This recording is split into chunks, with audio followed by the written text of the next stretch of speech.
최근 많이 사용하는 신조어 중에 내로남불이라는 표현이 있습니다. 내가 하면 로맨스, 남이 하면 불륜이라는 뜻으로 타인을 비난하던 잣대를 자신이 저지른 같은 행동에는 적용하지 않고 오히려 미화하는 경우를 뜻하죠. 비록 우리말에 영어와 한자 의미까지 섞인 혼종적 단어이지만 지식 정도와 상관없이 모두가 즉각적으로 이해할 수 있으니 자주 사용하더군요. 비단 개인적 사안만이 아니죠. 정치적 이해와 경제적 이용과 관련하여 서로 대립하는 집단에 속한 사람들 역시 이런 태도를 보입니다.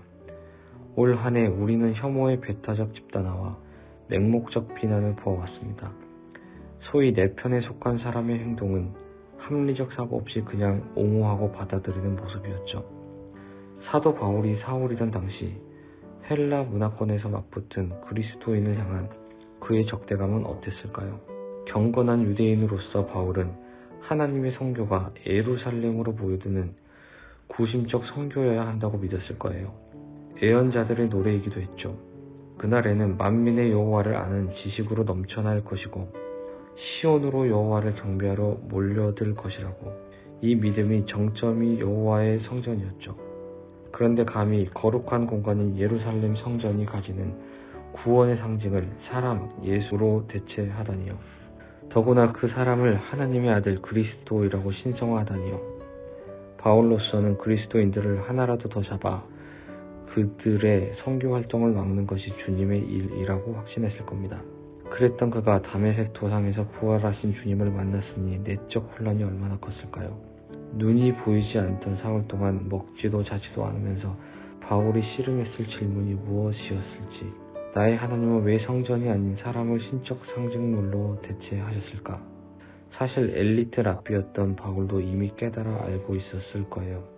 속죄 제사를 드린다고 죄가 마술적으로 사라지지 않는다는 것을, 우리가 의롭다 함을 입은 것은 죄의가 아니라 믿음이라는 것을, 다만 예루살렘 성전이라는 상징이 껍데기를 유지하기 위한 조직과 특권 계층만 견고하게 할 뿐이라는 것을 부활하신 예수님을 만난 뒤에야 비로소 깨닫게 된 것은 아닐까요?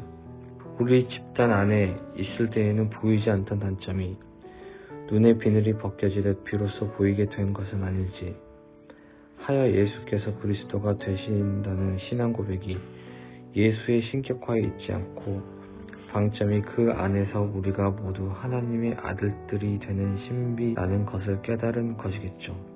오늘의 그리스도인들도 그리 살면 좋겠습니다. 눈의 비늘을 벗고 모두가 아들 그리고 딸 된 자로서 서로를 존중하고 품는 시선으로 말입니다. 그리스도 안에서 하나님의 자녀 되시게 하심을 기뻐하며 감사합니다. 저희로 하여금 하나님의 자녀답게 서로를 존중하고 사랑하며 살게 하소서. 예수님의 이름으로 기도합니다. 아멘.